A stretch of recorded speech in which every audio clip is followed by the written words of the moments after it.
আসসালামু আলাইকুম প্রিয় দর্শক। দূরের এবং কাছের দেশ বা দেশের বাহিরে যেখান থেকে আমার ভিডিওটি দেখছেন, আপনাদের সবাইকে আজকের এই নতুন রেসিপিটি দেখার আমন্ত্রণ জানাচ্ছি। আমি রেশমা বগুড়া থেকে বলছি। আজকের পর্বে তৈরি করে দেখাচ্ছি চকলেট প্যানকেক। প্রথমে কাস্টার্ড তৈরি করছি। এর জন্য আমি এখানে গুঁড়া দুধ নিয়ে নিচ্ছি 1 কাপের মতো। আপনারা মেপে নিতে পারেন, আমি জাস্ট ঢেলে আন্দাজে নিয়ে নিচ্ছি। 1 কাপ বা তার থেকে একটু বেশি হতে পারে। এখন গরমের দিন আপনি এই কাস্টার্ডটা তৈরি করে কিন্তু ফ্রুট কাস্টার্ডও বানিয়ে নিতে পারবেন, আবার প্যানকেকের ভিতরে দিয়েও খেতে পারবেন। আমি পানি দিয়ে দিচ্ছি এখানে 2 কাপ, আর মিষ্টির জন্য দিয়ে দিচ্ছি 1/3 কাপ। যদি হালকা মিষ্টি খেতে পছন্দ করেন তাহলে আরও কিছুটা কম দিতে পারেন, আর 1 চিমটি স্বাদ মতো লবণ দিতে পারেন। আর দিয়ে দিচ্ছি কাস্টার্ড পাউডার, এটা টেবিল চামচ, এটা টেবিল চামচ দেখতে পাচ্ছেন সমান করে না, আমি একটু ভর্তি করে নিয়েছি। কারণ আমি চাচ্ছি যে এই কাস্টার্ডটা যেন একটু জমানো টাইপ হয়। আমি যখন এটা প্যানকেকের ভিতরে দেবো এটা যেন সেট হয়ে থাকে। তবে আপনারা যদি ফ্রুট কাস্টার্ড তৈরি করেন সেক্ষেত্রে কাস্টার্ড পাউডারটা পরিমাণে আরেকটু কম দিবেন, এতে করে লিকুইড হবে।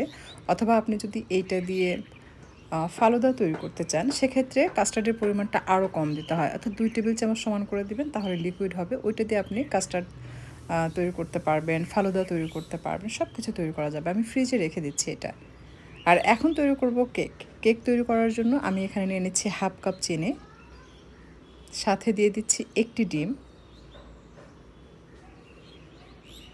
2 টেবিল চামচের মতো তেল দিয়ে দিচ্ছি,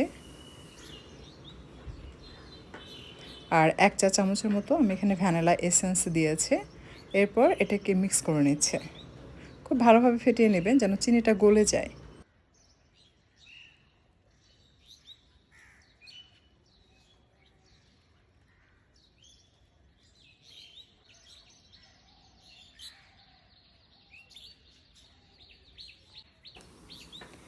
এখন দিয়ে দিচ্ছি লিকুইড দুধ 1/2 কাপ, আর সেই সাথে দিয়ে দিচ্ছি গুঁড়া দুধ। এতে করে স্বাদ বৃদ্ধি হবে। আমি এখানে ডানো ফুল ক্রিম গুঁড়া দুধটা ব্যবহার করেছি।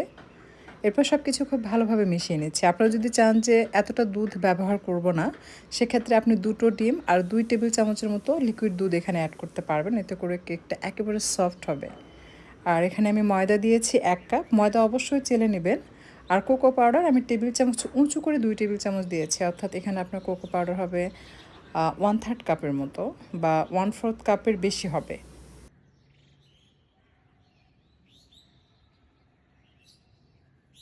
আর বেকিং পাউডার এটা আমি 1 চা চামচের মতো দিয়েছি।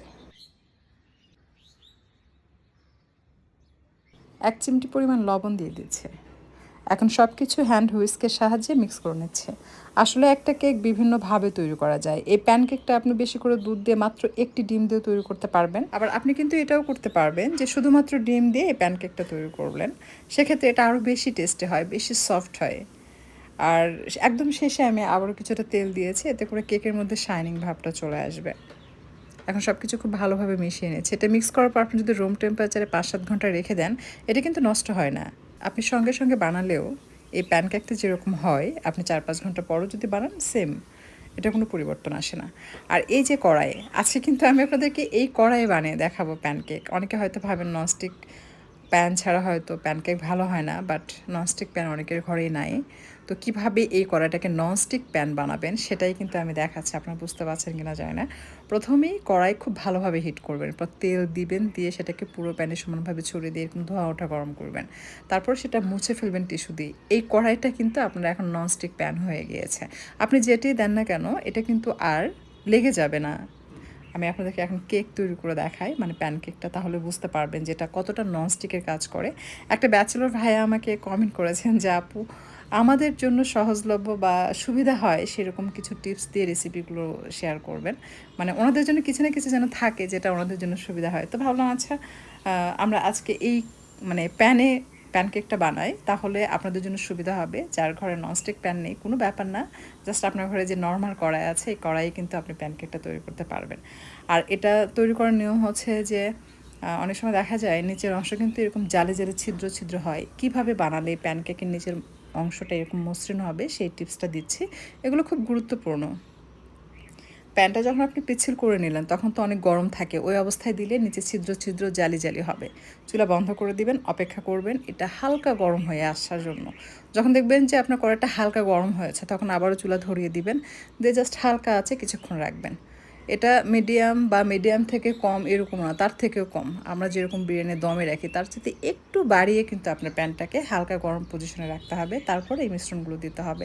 আর একটা প্যানকেক ভাজতে কিন্তু আপনার 3-4 মিনিট সময় লাগবে, এমন না যে 1 মিনিট 1.5 মিনিটও হবে। যখনই আপনি সময় আপনার হাতে কম, আপনি 1-1.5 মিনিটের মধ্যে এটা বানিয়ে ফেলতে চাচ্ছেন, তার মানে চুলার তাপ আপনাকে বাড়াতে হচ্ছে, তখন আপনার প্যানকেকের নিচের অংশটা মসৃণ হবে না। আর এই যে দেখতে পাচ্ছেন কাস্টার্ড একদম জমে গিয়েছে, এটা প্যানকেকে ব্যবহারের জন্য একদম পারফেক্ট। এটা আমি ফ্রিজ থেকে বের করে আপনাদেরকে দেখালাম। এখন আমি এটা কেকের মধ্যে ভিতরে ঢুকে দেখাচ্ছি না, আমি এখানে ভিডিওটা শেষ করছি। তো আপনারা চাইলে এটার মধ্যে দিয়েও কিন্তু সার্ভ করতে পারবেন। আশা করছি ভালো লেগেছে। রেসিপি ভালো লাগলে লাইক কমেন্ট শেয়ার করে চ্যানেলটি সাবস্ক্রাইব করে নিয়মিত চ্যানেলের সাথে থাকবেন। আর আপনারা যারা ফেসবুক পেজ থেকে আমার ভিডিওটি দেখছেন লাইক অ্যান্ড ফলো দেননি, তারা অবশ্যই লাইক অ্যান্ড ফলো দিয়ে চ্যানেলের সাথে থাকবেন। আজকে আর কথা বাড়াচ্ছি না, এখানে বিদায় নিচ্ছি। সকলে সুস্বাস্থ্য কামনা করছি। ভালো থাকবেন সবাই। আল্লাহ হাফেজ।